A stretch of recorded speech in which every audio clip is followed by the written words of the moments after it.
అందరికీ నమస్కారం అండి. నా పేరు శ్రీనివాస్. రాష్ట్రంలోని వికలాంగుల పెన్షన్‌కి సంబంధించి వెరిఫికేషన్ రకరకాలుగా జరుగుతుందండి. రకరకాలైన టీమ్‌లు వస్తున్నాయి. ఖచ్చితంగా ఒకటే నిర్ణయం. ఎవరైతే అనర్హులుగా ఉండి పెన్షన్ తీసుకుంటున్నారో వాళ్ళని కన్ఫర్మ్‌గా అన్ని విధాలుగా బ్లాక్ చేసి ఆ యొక్క పెన్షన్‌ని ఖచ్చితంగా ఆఫ్ చేద్దామని ప్రభుత్వం గట్టి నిర్ణయంతో మాత్రం ముందుకొచ్చిందండి. ఇప్పుడే రీసెంట్‌గా మాకొచ్చిన మా వాట్సాప్ మెసేజ్ కానీ సర్క్యులర్ కానీ ఏంటంటే అసలు ఈ విధంగా కూడా వెరిఫై చేస్తారనిపించింది నాకైతే. ఒక్క పర్సన్ ఎవరైతే ఉన్నారో సదరం అదే 15,000 రూపాయలు పెన్షన్ తీసుకోవడం కానీ 6,000 రూపాయలు పెన్షన్ తీసుకోవడం కానీ ఎవరైతే ఉన్నారో వికలాంగుల పెన్షన్ తీసుకుంటున్నారో ఫస్ట్ పెన్షన్ తీసుకోవడానికి ఆయన పెట్టే మొదటి అప్లికేషన్ నుంచి పెన్షన్ అమౌంట్ తీసుకునే చివరి మధ్యలో చేసిన ప్రతి ఒక్క స్టెప్ కూడా ప్రతి ఒక్క స్టెప్లో ఎక్కడెక్కడ ఏం చేశారో ప్రతిదీ కూడా క్షుణ్ణంగా వెరిఫై చేసి మళ్ళీ ఎలిజిబుల్ ఇన్ఎలిజిబుల్ అనేది అక్కడికక్కడే నిర్ణయించే విధంగా ప్రణాళిక వేసుకుందండి. సో ఏంటి ఏ విధంగా అనేది మనం ఒక వీడియోలో డిస్కస్ చేద్దాం. సో ఇంకా ఎవరైతే ఒక వీడియోస్ చూస్తే ఛానల్ సబ్స్క్రైబ్ చేయలేదు ప్రతి ఒక్కరు కూడా సబ్స్క్రైబ్ చేసుకోవాల్సిందిగా కోరుకుంటున్నాను. ఇప్పుడు మనం టాపిక్లోకి వెళ్తే మనం ఆల్రెడీ రీసెంట్గా చెప్పుకున్నాం. జనవరి 2 నుంచి అక్కడ నుంచి స్టార్ట్ అవుతుంది వెరిఫికేషన్, ఫిబ్రవరి వరకు అని చెప్పాం. ఫస్ట్ 15,000 రూపాయలు పెన్షన్ తీసుకుంటున్న వాళ్ళ మీద వెరిఫికేషన్ జరుగుతుంది అని చెప్పాం. సో ఆ విధంగానే ఇప్పుడు వెరిఫికేషన్ వచ్చింది, ఆ టీము వచ్చింది, ఎలా చేస్తారని వచ్చింది, యాప్ ప్రొసీజర్ మొత్తం కూడా వచ్చింది. సో నేను మీకు వివరంగా పిన్ టు పిన్ చెప్తాను, జాగ్రత్తగా వినండి. సో ఇందులో మెయిన్గా మనం ఆలోచించింది ఏంటంటే ఒక వెరిఫికేషన్ చేస్తున్నప్పుడు మొన్న రీసెంట్గా పైలట్ ప్రాజెక్ట్లో చేస్తున్నప్పుడు ఏం జరిగింది, ఈ యొక్క పెన్షన్దారుడు ఉన్నారా లేరా, గవర్నమెంట్ ఎంప్లాయీ ఉన్నారా, ఎలక్ట్రిసిటీ ఉందా, 4-వీలర్ ఉందా, ఇలాగ మనకు తెలిసిన 6 స్టెప్ వెరిఫికేషన్ అనేది జరిగేది మొన్న పైలట్ ప్రాజెక్ట్లో. ఇప్పుడు ఏం చేశారంటే ఆ పైలట్ ప్రాజెక్ట్లో అడిగిన క్వశ్చన్లన్నీ కాకుండా అది అసలు పూర్తిగా పక్కన పెట్టారు. కేవలం దివ్యాంగుల పెన్షన్ తీసుకుంటున్న వారికి సంబంధించిన క్వశ్చన్లు మాత్రమే ఈ యాప్లో ఇంట్రడ్యూస్ చేశారు. సో ఇక్కడ మనకి ఏమర్థం అవుతుందంటే ఈ జనవరి ఫిబ్రవరి కల్లా ఈ దివ్యాంగులకు సంబంధించిన రిలేటెడ్ క్వశ్చన్స్తో వెరిఫికేషన్ చేసి అది క్లోజ్ చేస్తారు. క్లోజ్ చేసిన తర్వాత మళ్ళీ అగైన్ ఫిబ్రవరి నుంచి మే మధ్యలో ఏం చేస్తారంటే మన గతంలో పైలట్ ప్రాజెక్ట్లో చేస్తే అడిగినటువంటి క్వశ్చన్లే అదే మళ్ళీ ఓపెన్ చేసి ఎంటర్ స్టేట్ మొత్తం కలిపి అన్ని పెన్షన్దారులకు కూడా వెరిఫై చేస్తారు. అంటే ఇక్కడ మీకు అర్థం అవ్వాల్సింది ఏంటి, దివ్యాంగుల పెన్షన్లకి 2 సార్లు వెరిఫికేషన్ జరిగే అవకాశం ఉంది. అర్థమవుతుంది, నేను చెప్పింది అర్థమవుతుందా? ఇప్పుడు ఈ రోజు నుంచి జరిగే వెరిఫికేషన్లోని వికలాంగుల పెన్షన్ సంబంధించి వాళ్ళ వ్యాధికి సంబంధించి వాళ్ళకున్న డిసీజెస్కి సంబంధించి సదరం సర్టిఫికేట్ సంబంధించి డీటెయిల్స్ మాత్రమే ఈ యొక్క యాప్లో ఇప్పుడు వచ్చినాయి. ఈ వెరిఫికేషన్ అనేది ఫిబ్రవరి ఎండింగ్ కల్లా క్లోజ్ అయిపోతుంది. సో ఇది ఒక స్టెప్ అయిపోతుంది. నెక్స్ట్ ఏంటి, ఆల్ ఓవర్ స్టేట్లో ఉన్న ప్రతి పెన్షన్ కూడా అక్కడ నుంచి ఏదైతే 6 స్టెప్ వెరిఫికేషన్ సంబంధించి రిలేటెడ్ క్వశ్చన్స్ ఉన్న యాప్ ఉందో దానికి రిలేటెడ్ క్వశ్చన్స్ అడిగి మరొకసారి వెరిఫికేషన్ చేస్తారు. సో ఇది పాయింట్.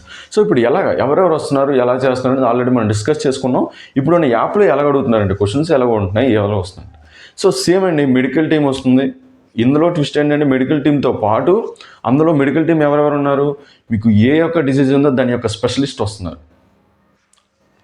ప్రతి ఈఎన్టీ స్పెషలిస్ట్ కానీ, మీకు లోకోమోటివ్ ఉంటే దానికి సంబంధించిన స్పెషలిస్ట్ కానీ, మనం తెలిసిన 5 ఉన్నాయి కదా, locomotive, orthopaedic and mental retardness, hearing implement, ఇలా 5 ఉన్నాయి కదా, 5కి సంబంధించిన స్పెషలిస్టు అక్కడ ఉంటారనమాట. ఓకేనండి, అక్కడ ఉంటారు, అక్కడికక్కడే నిర్ధారిస్తారనమాట. వాళ్ళతో పాటు ఒక డిజిటల్ అసిస్టెంట్ అధికారి కూడా ఉంటారు. ఎందుకు, మీ యొక్క డీటెయిల్స్ ఎంటర్ చేసి అక్కడికక్కడే pre populated data, verification data యొక్క ఫామ్ ఒకటి డౌన్లోడ్ చేసుకుంటారు. ఆ డౌన్లోడ్ చేసుకున్న ఫామ్ తీసుకొని మీ ఇంటికి వచ్చి ప్రతి ఒక్క వివరాలు కూడా నమోదు చేసుకొని మీరు చెప్తుంది అవునా కదా చూసుకొని డాక్టర్లు కూడా క్రాస్ చెక్ చేసుకొని వెరిఫై చేసుకొని మాకు అక్కడికే నిర్ధారణ అయిపోయింది, ఈయన ఖచ్చితంగా పెన్షన్కి ఎలిజిబుల్ అనుకుంటే అక్కడికక్కడే ఎలిజిబుల్ అని రాసి ఆ కవర్ అనేది, ఆ యొక్క ఫామ్ అనేది ఒక పక్కన ఉంచుతారు. ఆ ఫామ్ అనేది ఒక యాప్ అని ఇస్తాను కదా, ఆ యాప్లోని సెపరేట్ యాప్లోని కూడా అప్లోడ్ చేస్తారు. ఒకవేళ ఇన్ఎలిజిబుల్ అనే డౌట్ వచ్చినా ఏమైనా ఉన్నా సరే ఆ యొక్క వ్యక్తికి అక్కడక్కడ నిర్ధారించడం కుదరకపోతే పలానా హాస్పిటల్కి రిఫర్ చేసి మరోసారి టెస్ట్ చేయాలని కూడా చెప్పి ఆ యొక్క ఫామ్ అనేది, ఆ యొక్క డీటెయిల్స్ అనేది తీసుకొని అప్పుడు ఆ యాప్లో అప్లోడ్ చేస్తారు. ఓకేనండి, ఇది ఆ యొక్క ఫామ్ అనేది ఒక కవర్లో ఉంచుకొని ఫస్ట్ స్టెప్లోనే యాప్లో అప్లోడ్ చేస్తారు. ఆ యొక్క కవర్ అనేది సీల్డ్ కవర్లో ఉంచుకొని తర్వాత డిఎంహెచ్ఓ ఆఫీస్కి పంపించి వాళ్ళ యొక్క వెబ్ పోర్టల్లోనే అది అప్లై చేసి ఫైనల్గా అక్కడికి వెరిఫికేషన్ క్లోజ్ అవుద్ది అనమాట. ఆ యొక్క ఫామ్ అప్లై చేసినప్పుడు ఎలిజిబుల్ ఇన్ఎలిజిబుల్ అక్కడ ఒకసారి, ఈ యాప్లో ఎలిజిబుల్ ఇన్ఎలిజిబుల్ ఇక్కడ ఒకసారి 2 విధాలుగా కూడా క్లోజ్ చేస్తారనమాట. ఇంతకీ ఏమేమి క్వశ్చన్స్ ఉన్నాయి యాప్లో? జనరల్గా మీ యొక్క ఆధార్ ఎంటర్ చేస్తారు, మీ యొక్క డీటెయిల్స్ వస్తాయి. డీటెయిల్స్ వచ్చినప్పుడు ఈ యొక్క వ్యక్తి ఉన్నారా లేదా, ప్రస్తుతానికి ఉన్నారా లేదని చూపిస్తుంది. ఉన్నారు, వైద్య పరిస్థితులకి సహకరిస్తారు, వెరిఫికేషన్ కూడా ఉంటుంది, అదొకటి టిక్ చేస్తారు. రెండోది మీరు ఏ డిసీజ్తో ప్రాబ్లంలో ఉన్నారో అదొక మెన్షన్ ఉంటుంది. అవునా కాదని కూడా ఉంటుంది. బెడ్ రీడన్ అయితే బెడ్ రీడన్కి సంబంధించి, పెరాలసిస్ అయితే పెరాలసిస్, హియర్ ఇంప్లిమెంట్ అయితే దాని క్వశ్చన్ ముందు అడుగుతారు, అవునా కాదని ఉంటుంది. ఈ కంప్లీట్గా బెడ్ రీడన్గా ఉన్నారా లేదంటే వీల్ చైర్ పరిమితమయ్యారని అడుగుతారు, అది కూడా చూస్తారు. నెక్స్ట్ మీరు ఈ యొక్క వ్యక్తిని రిఫర్ చేస్తున్నారా లేదని అడుగుతారు, అక్కడ డీటెయిల్స్ ఉంటాయి. దానికన్నా ముందు ఈ యొక్క వ్యక్తి 85% దాటిందా లేదా. 85% దేనికి? ఇప్పుడు మనం వెరిఫికేషన్ చేసే ప్రతిదీ కూడా 15,000 రూపాయలు పెన్షన్ తీసుకున్న పెన్షన్దారుని మాత్రమే వెరిఫై చేస్తున్నారు. సో వాళ్ళు ఖచ్చితంగా ఏంటి 85% అనేది దాటి ఉండాలి. 85% దాటిందా లేదని చూస్తారు. 6,000 రూపాయలు పెన్షన్ తీసుకునేది ఇదంతా కంప్లీట్ అయిన తర్వాత. ఇప్పుడు ఇంత దగ్గర 24,000 మంది ఉన్నారు.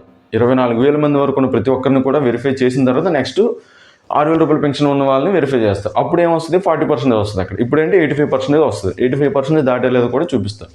అదే అయిన తర్వాత ప్రీ పాపులర్గా వచ్చిన మీకు చెప్పినట్టు డేటాని డాక్టర్లకు అక్కడక్కడే సైన్ చేసి ఆ యొక్క ఫామ్ని డిజిటల్ అసిస్టెంట్ గారు ఆ యొక్క యాప్లో అప్లోడ్ చేస్తారు. అప్లోడ్ చేసిన తర్వాత ఫైనల్గా లబ్ధిదారుడు అంటే పెన్షన్దారుడు యొక్క ఈకేవైసీ తీసుకుంటారనమాట. అక్కడికి ఆ యాప్ క్లోజ్ అయినట్టు, వెరిఫికేషన్ అయినట్టు. అక్కడికక్కడే కూడా చెప్పాగా ఎలిజిబుల్ ఇన్ఎలిజిబుల్ అక్కడక్కడే డాక్టర్లు కూడా నిర్ధారిస్తారు. అది కంప్లీట్ అయిపోయింది. మీకు కింద ఒక ఫామ్ చెప్పాను చూసారా, ఆ ఫామ్ అనేది డిఎంహెచ్ఓ ఆఫీస్కి వెళ్తుంది. వాళ్ళ వెబ్ పోర్టల్లో నమోదు చేసి డిజిటల్ సిగ్నేచర్తో ఆ యొక్క ఫామ్ని ఫిల్ చేసి అప్పుడు మీరు ఎలిజిబులా ఇన్ఎలిజిబుల్ అనేది కూడా ఫిల్ చేస్తారు. అక్కడతో మీ యొక్క వెరిఫికేషన్ కంప్లీట్ అవుతుంది. ఓకేనండి. మెయిన్గా నేను చెప్పేది ఏంటంటే పర్ఫెక్ట్గా ఉండి మీకు నిజంగా డిసీజ్ ఇందులో కూడా యాక్సిడెంట్లో కూడా చూసుకుంటారు, పెరాలసిస్ ఉన్న వాళ్ళు చూసుకుంటారు. ఎవరైనా సరే 15,000 రూపాయలు తీసుకున్న ప్రతి ఒక్కరు కూడా ఈ యొక్క వెరిఫికేషన్లో మొట్టమొదటి వాళ్ళ మీద వెరిఫికేషన్ అని ఉంటుంది. ఓకేనండి. ఎవరైతే పర్ఫెక్ట్గా ఉన్నారో వాళ్ళకి ఎటువంటి భయం లేదు. ఎంతమంది వచ్చినా సరే మీకు నిజంగా డిసీజ్ ఉన్నప్పుడు ఎటువంటి ప్రాబ్లం లేదు.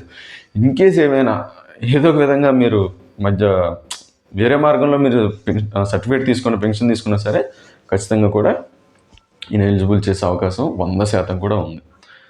సో ఇందులో ఎలాంటి ఇన్ఫర్మేషన్ వచ్చినా, ఎలాంటి డీటెయిల్స్ వచ్చినా సరే వీడియోలో నేను పోస్ట్ చేస్తాను. అందరికీ నమస్కారం.